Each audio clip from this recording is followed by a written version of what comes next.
नमस्कारम everyone, सभी का स्वागत है चैनल में। दोस्तों, काफ़ी लोग मेरे से पूछ रहे हैं कि आजकल बहुत ज़्यादा सर्दी हो रही है, तो क्या हम लोगों को नहाकर साधना करना ज़रूरी है? नहाना ज़रूरी है क्या? तो सबसे पहले मैं ये चीज़ पे बात कर लेता हूँ कि नहाना क्यों ज़रूरी है, हम लोग नहाते क्यों हैं। जब हम साधना की बात कर रहे हैं तो नहाना ज़रूरी क्यों है? तो दो एस्पेक्ट है दोस्तों। एक एस्पेक्ट तो ये है कि नहाने से हमारा जो शरीर है वो साफ होता है, शुद्ध होता है। ओके। दूसरी चीज़ जो साधना के लिए महत्वपूर्ण है, साधना में हम करते क्या है कि हम अपने आप को इस तरीके से खाली कर रहे हैं। साधना एक ऐसा प्रोसेस है जिसके माध्यम से हम लोग जो यूनिवर्स की एनर्जी है या फिर परमात्मा की जो ऊर्जा है या फिर आप कुछ भी कहना चाहो, जिस चीज़ से आप कनेक्ट करना चाहते हो उसकी ऊर्जा आप अपने तक लेकर आना चाहते हो। सिंपल सी बात है। तो हम लोग जब नहाते हैं तो हमारी शुद्धि होती है। जब वो पानी हमारे शरीर के ऊपर से गुजरता है तो बहुत सारी चीज़ें अपने साथ लेकर जाता है। एग्जाम्पल के तौर पर हमारा जो शरीर है वो 5 तत्वों से मिलकर बना है, चाहे फिर पूरी ये सृष्टि 5 तत्वों से मिलकर बनी है। तो ये 5 तत्व अगर किसी चीज़ के कांटेक्ट में आते हैं, अगर हम किसी चीज़ के साथ कांटेक्ट में आते हैं तो उसकी मेमोरी हमारे ऊपर जम जाती है, हमारे ऊपर बैठ जाती है। अगर आप अपने दोस्त से हाथ मिलाओगे तो उसके हाथ मिलाने की जो मेमोरी है आपके अंदर आ चुकी है। उसका हाथ जो है, अगर आप अगली बार उसका हाथ टच करोगे तो आपको पता चल जाएगा कि मैंने अपने दोस्त का हाथ टच किया है। तो इसी तरीके से पूरे दिन भर में हम अनेकों चीज़ें ऐसी करते हैं जिसकी वजह से हमारे शरीर में कुछ छाप छूट जाती है, कुछ मेमोरी हमारे ऊपर लग जाती है, जिसको हम जनरली ऋणानुबंधन कहते हैं। आप ऐसा कह सकते हो फिलहाल के लिए। तो जितनी भी चीज़ों से हम टच हो रहे हैं उनकी मेमोरी कुछ ना कुछ हमारे ऊपर लग रही है। तो हम जो भी मेमोरी हमने पूरे दिन भर में गैदर करी है उसको एक तरीके से पानी से नहाने के बाद हम लोग उतारने की कोशिश कर रहे हैं।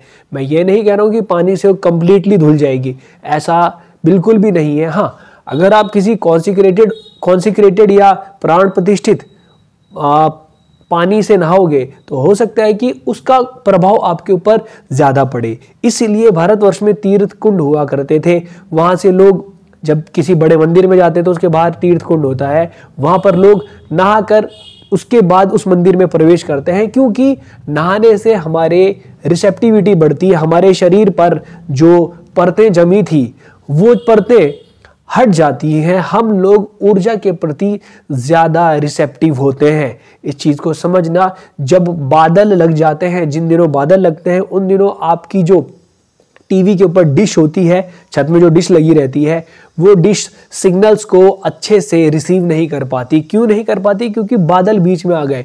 तो अगर हम लोग नहाएंगे नहीं, 3-4 दिन तक नहीं नहा के देखो आपको कैसा लगेगा, अजीब सा बिल्कुल। और आप खुद भी आपको ऐसा महसूस होगा कि आप चीज़ों को अच्छे से रिसीव नहीं कर रहे हो। और यहीं पर अगर नहा के आप कोई चीज़ करने जाते हो तो आपको काफ़ी अच्छा लगता है। सिंपल, केवल शरीर की शुद्धि नहीं होती है। आप देखना कि आपकी एनर्जी में भी आपको खुलापन महसूस होने लगेगा।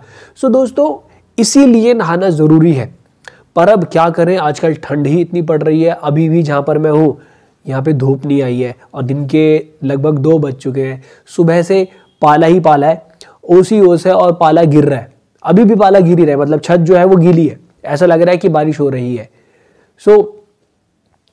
अगर ऐसी सिचुएशन है, आपकी तबीयत खराब है, कुछ ऐसा है, तो मैं यहाँ से आपको एक एग्जांपल देना चाहूँगा कि जब हम लोग ट्रेन में सफ़र कर रहे थे तो उस समय भी कई लोग ऐसे थे जो शिवंगा साधना कर रहे थे या भैरवी देवी साधना कर रहे थे। तो उन लोगों के पास नहाने का साधन नहीं था, तो उन लोगों ने अपनी साधना वहाँ पर भी करी। उन्होंने साधना, नहा नहीं सकते थे वो। वैसे तो साधना में एक दिन में 2 बार नहाना चाहिए, पर आप ऐसी अवस्था में हो कि आप नहा ही नहीं पा रहे हो। तो फिर वैसे तो मैंने इसके ऊपर पूरी एक वीडियो बनाई हुई है कि साधना क्यों महत्वपूर्ण है, और उससे रिलेटेड जितनी भी क्वेरीज है मैंने सारी की सारी उस वीडियो में शेयर की थी। लिंक मैं डिस्क्रिप्शन में भी दे दूंगा, आप वो वीडियो भी ज़रूर जाकर देखिएगा। तो अल्टीमेटली दोस्तों ये है कि हम लोग अगर नहाएंगे तो हमारी रिसेप्टिविटी बढ़ेगी। और मैं ये नहीं कह रहा हूँ कि अगर आप नहीं नहाए तो आप रिसीव ही नहीं कर पाओगे, ऐसा कुछ भी नहीं है। भगवान बुद्ध ने कहा था या फिर जितने भी लोगों को मैं सुनता हूँ जो भगवान बुद्ध से जुड़े हुए हैं, वो लोग कहते हैं कि भाव बड़ा होता है। केवल भगवान बुद्ध ही क्यों, जो भी बड़े बड़े महामुनि हुए हैं भारतवर्ष में, सब ने यही कहा है कि भाव बड़ा होता है। एक बार मैं शिव महापुराण की कथा सुन रहा था, तो वहाँ पर जो व्यास पीठ पर बैठे थे उन्होंने कहा कि भगवान रामचंद्र तो उन लोगों से भी मिलने जाते थे जो जंगलों में गुफाओं में अनेकों दिनों से नहीं नहाए हैं, पर भगवान श्री रामचंद्र उनसे भी मिलने जाते थे। तो भाव बड़ा होता है, आपके मन का जो भाव है वो बड़ा होना चाहिए। और भाव का मतलब ये होता है कि आपका अगर भाव शुद्ध है, मतलब आप मेंटली, सबसे बड़ी जो लेयर जमाता है ना, सबसे बड़ा जो बंधन है वो मानसिक बंधन है। शरीर तो बेचारा क्या है, शरीर तो मन का ही गुलाम होता है ना। तो मानसिक बंधन अगर आपने नहीं बनाए हैं तो फिर आपको कोई चीज़ रोक नहीं सकती है, आप हर चीज़ को रिसीव कर सकते हो, क्योंकि जो कर्म की जड़ है, जो बंधन का जड़ है, वो हमारा मन ही है। तो ये मन अगर आपका साफ है, आपके मन में ये क्लैरिटी है कि हमें साधना करनी है, पूरे भक्ति भाव से करनी है, तो फिर चित्र ही बदल जाएगा। तो आप, जब मैंने वो वीडियो बनाया था तो उस समय पर मैंने अपने एक्सपीरियंस से बताया था कि आपके अंदर भाव होना चाहिए, बहुत ज़्यादा इम्पॉर्टेंट है। क्योंकि पिछले साल मैंने भैरवी साधना नहीं करी थी, मैं आपको बता रहा हूँ, पर उन दिनों मैं देवी के पास बहुत ज़्यादा टाइम स्पेंड करता था और भैरवी साधना का ही समय था। यही समय है वो जिस समय पर मुझको देवी की प्रेजेंस मिली थी, और उसके बाद से ज़िंदगी में अनेकों चीज़ें बदली। तो आप देवी के साथ जितना ज़्यादा टाइम स्पेंड कर सके उतना टाइम स्पेंड करो। रात को मान लो अगर आप 10 बजे सो जाते हो तो 1 घंटा और ही सही। सुबह अगर आप 6 बजे उठते हो, 5 बजे उठ जाओ, 1 घंटा और सही देवी के साथ टाइम स्पेंड करो। मैं आपको कह रहा हूँ, जो लोग बीमार होते हैं क्या वो अपनी साधना नहीं कर सकते क्या? अगर आप ऐसी अवस्था में हो कि आप सही में नहीं नहा सकते, फिर तो आपको कोई नहाने के लिए कहेगा भी नहीं, बिल्कुल भी नहीं कहेगा, क्योंकि आपकी कोई ऐसी कठोर साधना तो नहीं है। आपके ये जो भैरवी देवी साधना है, ये आपके मन के अंदर का जो भाव है, भक्ति भाव है, उसको उजागर करने के लिए है। तो आप अपने अंदर भक्ति भाव लेकर आए। बस ये जितनी भी चीज़ें मैं आपके सामने बोल रहा हूँ मेरे एक्सपीरियंस हैं। ऑफिशियली मैं कोई आपको अनाउंसमेंट नहीं कर रहा हूँ, ठीक है। अगर आप नहीं नहा सकते, नहा ही नहीं पा रहे हो, तो फिर क्या करोगे? हाथ मुंह धुल लो, जितने साफ आप अपने आप को कर सकते हो। और जैसा कि हमारे यहाँ भारत में कल्चर है कि हम लोग जहाँ बहुत ज़्यादा ठंड होती है वहाँ पे लोग क्या करते हैं, अपने ऊपर गंगा जल छिड़क लेते हैं। तो आप ऐसा भी कर सकते हो, बट ये बहाने मत बना लेना अपने लिए। ना नहाने के बहाने आपके पास नहीं होने चाहिए। अगर आप स्वस्थ हो तो फिर ऐसे में आपको नहाना चाहिए ही चाहिए, बिल्कुल नहाना चाहिए, क्योंकि ये साधना उसी तरीके से होनी चाहिए। पर लेकिन अगर आप बीमार हो और नहीं हो पा रहा है तो आपको नहाना है। इस चीज मैं आपको ये भी नहीं बोल रहा हूँ कि आप ठंडे पानी से नहाओ, आप गर्म करो पानी नहाओ। हर कोई नहीं नहा सकता ठंडे पानी से, हमें बीमार थोड़ी पड़ना है। आप नहाओ और नहा कर अपनी साधना करो। लेकिन अगर नहीं नहा सकते तो फिर साधना बहुत ज़्यादा ज़रूरी है। अपनी साधना मिस मत करना। ये मत सोचना आज तो मैं अशुद्ध हूँ, आज मैं साधना नहीं कर सकता। हाथ मुँह धुलो, जो भी जितना भी आपसे बन पड़ सकता है। और मैंने आपसे पहले भी, इससे पहले वाली वीडियोज़ में ही बोला है कि ना, ये पूरी क्रिएशन भगवान की ही है, तो आप अशुद्ध नहीं हो जाओगे, हो ही नहीं सकते। हम उसी देवी की गर्भ में हैं, उसी प्रकृति में है, तो हम अशुद्ध कैसे हो सकते हैं? हम उसी का ही तो अंश है। तो आप अशुद्ध नहीं हो रहे हो। साधना करना बहुत ज़्यादा ज़रूरी है। मैंने आपको एग्जाम्पल भी दिया, ट्रेन वाला एग्जाम्पल दिया, वहाँ पे तो नहाने का कोई चांस ही नहीं बनता। साधना ज़रूरी है, साधना नहीं छूटनी चाहिए। और मैं आप लोगों को अभी भी बोल रहा हूँ कि अगर आप लोग केवल 3 देवी स्तुति कर रहे हो, भाई से बढ़ा लो, 6 देवी स्तुति करो। सुबह और शाम दोनों समय पर देवी स्तुति करना स्टार्ट करो। अगर आप कोई भी साधना नहीं करते हो ना, तो ये करो, प्लीज़ करके देखो। आपका जीवन में बहुत सारी चीज़ों में आपको क्लैरिटी मिलने लगेगी। ये सुनहरा अवसर, ये चीज़ें हम तक इतनी आसानी से आ रही है ना। मैंने पूरी ज़िंदगी स्ट्रगल किया है कि मुझको कुछ मिल जाता, मैं वहाँ बस अपने कमरे में बैठा हूँ, पूजा करने की कोशिश कर रहा हूँ, मुझे कुछ आता ही नहीं है, बैठा हूँ माला जप रहा हूँ, पता ही नहीं कैसे करना है, ये कोई टेक्नोलॉजी नहीं है। बचपन से लेकर 22, 23, 24 साल तक ऐसे ही टाइम वेस्ट कर दिया। कुछ हमको साधना आती ही नहीं थी। हमारे घर में जितना बताया गया हमने सब फॉलो किया, पूरे मन से फॉलो किया। मंदिर गए, रोज मंदिर गया। एक टाइम तो ऐसा था कि सुबह और शाम मंदिर जाता था, बट सही मेथड नहीं पता। भक्ति ठीक है, बट वो भक्ति अंदर से निकलनी भी तो चाहिए। भक्ति का भाव आ ही नहीं रहा है। ये साधना वही भक्ति भाव आपके अंदर से उजागर करने के लिए है। जब आपके पास मेथड्स हैं, आप केवल मेथड को फॉलो करो। जो सदगुरु ने मेथड दे दिया आप उस मेथड को फॉलो करो, आपको कुछ और नहीं करना है। भक्ति भी आपके अंदर से अपने आप निकलेगी। जब देवी स्तुति सुबह कर रहे हो तो पहले देवी दंडम होगा, फिर देवी स्तुति होगी, फिर दोबारा से देवी दंडम होगा, फिर देवी स्तुति होगी। ये पूरा प्रोसेस इस तरीके से डिजाइन है ना कि आप ये करते करते ही टूट जाओगे, और जैसे ही आप टूट जाओगे ना, आपके बंधन जो टूट जाएंगे, वैसी देवी वहां पर बिल्कुल वहीं पर है, बिल्कुल वहीं पर है। इस चीज को आप अपने अंदर बिठा लो। साधना जो जो सदगुरु ने बोला है वो सारी चीजें आपने करनी है, चाहे आपके अंदर से भाव आ रहा है या नहीं आ रहा है। आपके अंदर से भाव नहीं आ रहा है ना, पर मैं आपको बोल रहा हूं, हर एक चीज देवी देख रही है। हर एक चीज, एक छोटी छोटी चीज जो है ना वो नोट होती है। एक एक छोटी सी चीज नोट होती है। बड़े बड़े महाविद्वान महाज्ञानी लोग यही बोलते हैं। और आज की डेट में जो भक्ति के लिए सबसे ज़्यादा जाने जा रहे हैं, श्री प्रेमानंद महाराज जी, वो भी कहते हैं कि एक राधा नाम भारी पड़ेगा जब आप आगे चलोगे।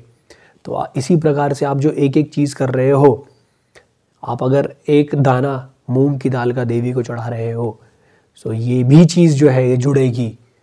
सदगुरु ने जो आपको ये प्रोसेस दिया है, इस प्रोसेस को बहुत अच्छे से फॉलो करो। केवल प्रोसेस अच्छे से फॉलो करो। आपके माइंड में जो चल रहा है ना, चलने दो। आपके लीवर में भी कुछ हो रहा है, लेकिन आपको अपने लीवर के बारे में तो कुछ पता नहीं, लेकिन आपके माइंड में जो चल रहा है आप उसको सही या गलत साबित करने पे लगे हो। कि आपके माइंड में कुछ आ गया, कोई ख्याल ऐसा आ गया जिसको आप गलत समझते हो, तो उसी समय पर आप कहोगे यार अब तो मेरे से गलती हो गई। भाई दिमाग जो है ना, इसमें कुछ भी आ सकता है, कुछ भी आ सकता है, गलत और सही आप डिसाइड मत करो। आ रहा है ना, आने दो। आ रहा है ना, आने दो। सिंपल सी बात है, आने दो आने दो आने दो। उसकी मर्जी है, जो चलाना है उसको चलाने दे, क्योंकि वो मेमोरी है ना। मेमोरी तो किसी भी तरीके से प्ले आउट कर सकती है। आप इंटेलिजेंस हो, आप उस मेमोरी के साथ छेड़खानी मत करो, मत करो। आप अगर छेड़खानी करोगे, आप उस थॉट के साथ जो आपके माइंड में अकर हुआ है, अगर आप उससे अटैच हो गए, वहीं पर गेम खराब हो जाएगा ना। आप देवी स्तुति कर रहे हो, आपके मन में कुछ भी ऐसी चीज जो आपको अच्छी नहीं लगती, आप जिसको गलत मानते हो, देवी स्तुति करते करते वो आपके माइंड में आ गई। अब आप कहोगे अरे अरे तौबा तौबा, तो गलती हो गई। कुछ नहीं हुआ भाई, कुछ भी गलत नहीं किया आपने। इस चीज़ को समझ लेना कि गंदे ख्याल आते हैं, कुछ भी आता है, आएंगे ही। जो अंदर भरा हुआ वो तो होगा ना, वही तो मेमोरी आएगी, और क्या होगा। लेकिन आप अभी सही काम करके उस मेमोरी को भी आगे चल के शायद या तो उससे दूरी वाला बना लोगे या उसको क्लियर कर दोगे। वो मेमोरी आपको अब बांध नहीं पाएगी, चाहे कुछ भी आ जाए, माइंड में कुछ भी आ जाए। जब हम अचल अर्पणम करते हैं या देवी स्तुति करते हैं तो हमें बोला जाता है कि आपके माइंड में कुछ भी आ रहा हो, उससे कोई फर्क नहीं पड़ता, कुछ भी फर्क नहीं पड़ता। आप अपनी साधना करते रहो, देवी की तरफ देखते रहो। और जिन लोगों को देवी से कनेक्ट होना है, आप देवी स्तुति देवी की फोटो की तरफ देख कर ही किया करो, देख कर ही किया करो। अगर आंख बंद हो रही है तो नेचुरली बंद हो रही है तो हम उसके लिए कुछ नहीं कर सकते।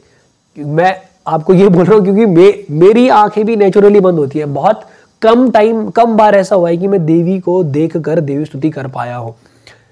लेकिन मैं आपको देवी की फोटो को देखने के लिए इसलिए बोल रहा हूं क्योंकि हमारे भारतवर्ष में कहते हैं ना कि दर्शन, भगवान के दर्शन होना। दर्शन का मतलब ये है कि आप वो जो भगवान की ज्योमेट्री है ना, उसे अपने अंदर बिठाने की कोशिश कर रहे हो।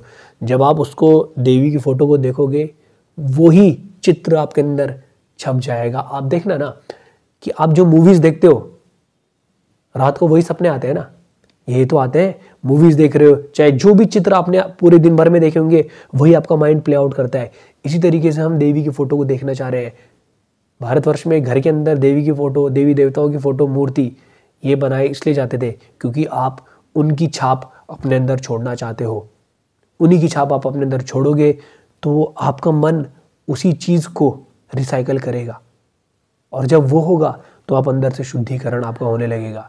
सो दोस्तों, मेरे को नहीं पता मैं वीडियो शुरू किसी और चीज़ पे करता हूँ, बट आखिरी में मैं देवी देवी ही करने लगता हूँ, क्योंकि ज़रूरी है ये, ज़रूरी, मैं चाहता हूँ कि ये लोगों तक चीज़ें पहुँचे, बहुत ज़्यादा ज़रूरी है। लोगों को मैं देख रहा हूँ 60-70 साल के हो गए, उनको अभी भी ऐसा लग रहा है कि हम ये शरीर है।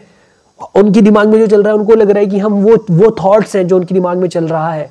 You are not this. इससे बाहर निकलना ज़रूरी है। लोगों को लग रहा है कि हमने चार श्लोक याद कर लिए तो हम बहुत बड़े ज्ञानी हो गए। नो, ऐसा नहीं है। लोग अभी भी इस अंधकार में जी रहे हैं। सही तरीके की साधना आप तक आनी चाहिए। भाई, मैंने शिव से रिलेटेड पता नहीं कितनी चीज़ें याद कर ली थी।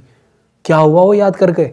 मेरे अंदर कोई ट्रांसफॉर्मेशन नहीं आया, जस्ट मैं उसको रिसाइकल कर रहा था, रिसाइकल कर रहा हूँ, नहीं हुआ कुछ। लेकिन जो मेरे पास सही मेथड आया, ये मेथड मैं पूरी दुनिया तक पहुँचाना चाहता हूँ, पूरी दुनिया तक ये पहुँचाना चाहता हूँ। आज से पहले जो मेथड्स थे वो भी काम करते होंगे। जिस दिन मुझको पता चला कि वो मेथड किस तरीके से काम करते हैं, मैं वो भी फैलाऊंगा। लेकिन अभी जो मेथड मेरे लिए काम कर रहा है, जो मेरे लिए जादू कर रहा है, मेरे से जुड़े अनेकों लोगों के लिए वो जादू कर रहा है, ये मेथड मैं सबको पहुंचाना चाहता हूँ, सबके सब लोगों को पहुंचाना चाहता हूँ। सो प्लीज़, और जितने भी लोग अभी देवी साधना कर रहे हैं, आप केवल 1 हफ्ते की साधना करने के बाद देवी स्तुति करना मत छोड़ना। लाइफ टाइम इसको करना है, हर दिन करना है। जिस दिन आप सुबह उठ गए उस दिन मैंने देवी स्तुति पढ़नी ही पढ़नी है, चाहे कुछ भी हो जाए। सिंपल सी बात है। आप जैसे सुबह उठकर चाय पीते हो ना, बस उसी प्रकार से अपने जीवन में रूटीन होना चाहिए कि जिस दिन मैं उठ गया उस दिन मैंने देवी स्तुति करनी ही है, चाहे कुछ हो जाए। बस आपका जीवन जो है अनेकों तरीके से सुलझने लगेगा। लोगों को लगता है कि जीवन जो है बड़ा मुश्किल है, खुश होना बड़ा मुश्किल है, परंतु ऐसा नहीं है। रोटी बनाते बनाते ना डांस करने का मन करता है मेरा। कई सारे लोग होंगे जो सोचते हैं कि लड़के रोटी बनाने के लिए अगर लड़कों को कह दो, या खाना बनाने के लिए, झाड़ू पोछा मारने के लिए, लड़के गुस्सा हो जाते हैं। मैं अपने घर में सारा काम करता हूँ पूरी मौज से, पूरी मौज से, ठीक है। और आज से पहले मैं क्रिकेट खेलता था, बहुत सारी चीज़ें करता था। मुझे लगता था कि मैं क्रिकेट के बिना या बाहर घूमने के बिना कैसे जी पाऊँगा। और एक आज की डेट है, मैं घर से बाहर ही नहीं जाता हूँ। सामान खरीदने गया, 1-2 लोगों से मिल लिया जिनको मैं जानता हूँ, आ गया वापस, हो गया। ये चीज़ें आपके लिए मायने नहीं रखने वाली है, फालतू की चीज़ें। और आपको लग रहा है कि खुश होना बड़ा मुश्किल है, ऐसा नहीं है। आप बहुत ही आसानी से खुश रह सकते हो। ओके, आई होप कि ये वीडियो आपको पसंद आई हो, आपके मैंने कुछ कॉन्सेप्ट्स क्लियर करे हो, बाकी लोगों तक भी वीडियो पहुँचाएँ। लिंग भैरवी देवी सदगुरु के द्वारा हम लोगों को वरदान है। आप ये वरदान, जिसके लिए हमने कुछ नहीं किया है, इस वरदान को दोनों हाथों से ग्रहण करें और बस अपने जीवन को धन्य बनाएं। मिलेंगे दोस्तों आपसे अगली वीडियो में। किसी और टॉपिक पर वीडियो चाहते हैं, प्लीज़ कमेंट सेक्शन में कमेंट कीजिएगा। मैं जितने भी टॉपिक्स आप लोग बोलते हैं उन सब को मैं पढ़ता हूँ, और आने वाले समय में मैं उनके ऊपर भी वीडियोज़ बनाऊँगा। ऐसा नहीं है कि आप एक टॉपिक लिखोगे तो मैं अगले दिन उस पर वीडियो बना दूंगा। बहुत सारी चीज़ें लगती वीडियो बनाने के लिए, तो जब तक कॉन्फिडेंस नहीं आएगा तब तक मैं उस टॉपिक के ऊपर बोल भी नहीं पाऊंगा। ओके, मिलते हैं फिर आपसे अगली वीडियो में। तब तक के लिए नमस्कार, धन्यवाद।